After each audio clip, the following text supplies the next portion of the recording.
Why would someone start a website or a YouTube channel about the American Revolution? Hi, my name is Jason. Welcome to Founder of the Day. And today I'm going to do something a little bit different. I've been making these videos about 2 weeks, and instead of talking about a founder or the American Revolution, instead this time I'm going to talk about myself, and more accurately, why I made this website, and put some questions out for you, like what would you like to see? What can I do to make this better? I will, by the end of the video, talk about one founder. If you stick around, I'll tell a very short story about Nathaniel Scudder.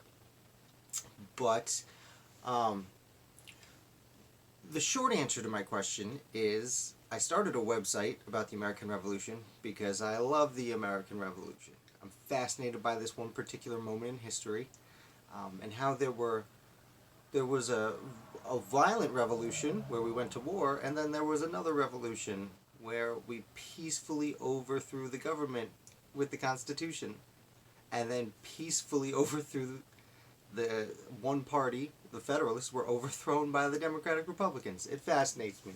All of these stories fascinate me. The little bit longer answer is, I was on the phone with my dad talking about the American Revolution because he's kind enough to listen to me.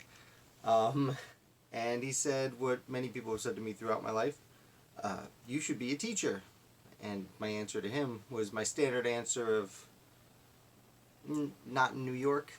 It's not for me. Lots of people do it. Anyone who does it, thank you. That's great. I don't really care for certain regulations in the state when it comes to history departments. Nor am I the best with children. I'm fine with children. I love my children. But it's just not for me. And then my father said, well, you're being selfish keeping all this information to yourself. And he was absolutely right. And I felt like a turd. So I decided to start writing founderoftheday.com, where I've written an article every day since March of 2018. So we're somewhere around 600 articles right now. Yeah, every day was definitely an undertaking. And now for the past 2 weeks I've been adding these YouTube videos.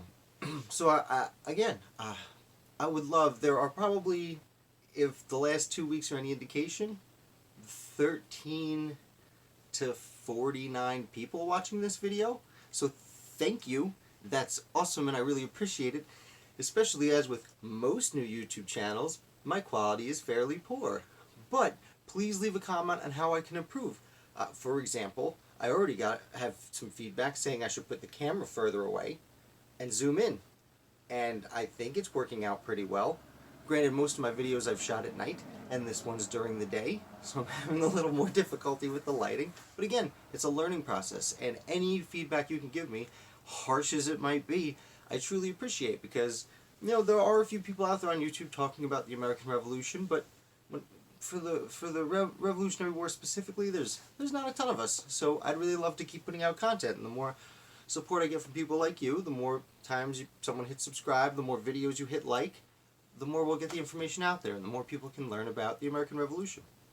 And we can build a bigger community and talk more and more about these little known founders most people have never even heard of. And we'll share some of those stories. For example, I have the story of Prince Whipple I'm going to tell tomorrow, which I think is a story America really needs to hear right now. But again, we'll save that for tomorrow.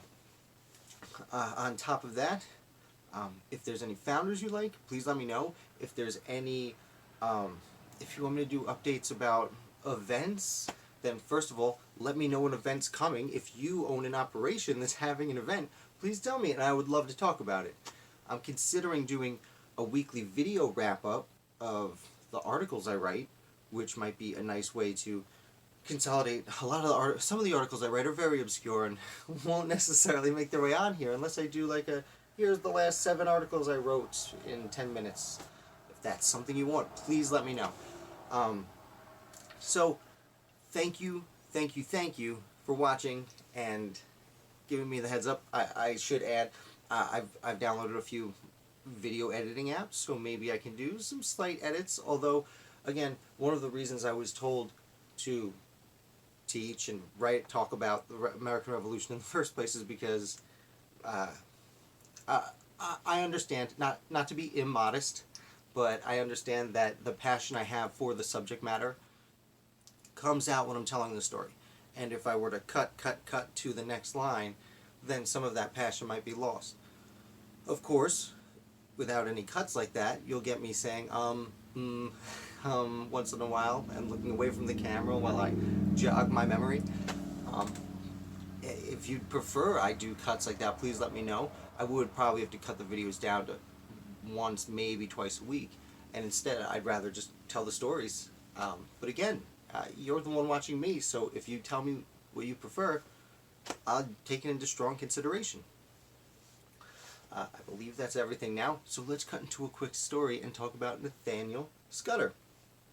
Nathaniel Scudder was a patriot from New Jersey who, before the Revolution, was a successful physician.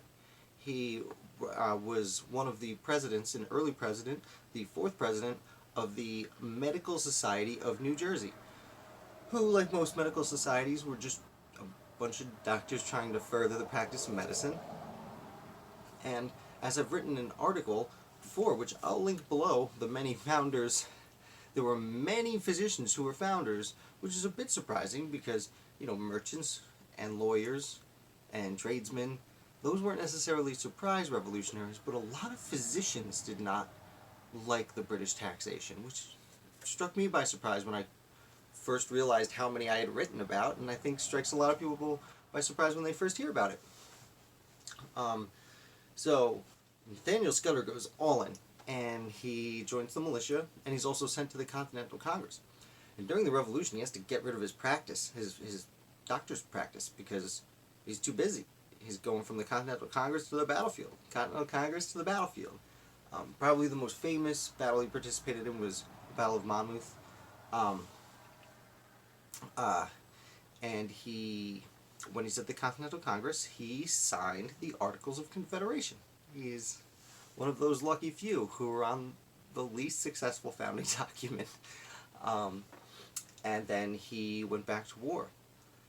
And it was while he was leading New Jersey militia as a colonel on October 17th, 1781, that he was killed in a minor skirmish. And the extraordinarily unfortunate thing about this is, you might remember, it was 2 days before the victory at Yorktown.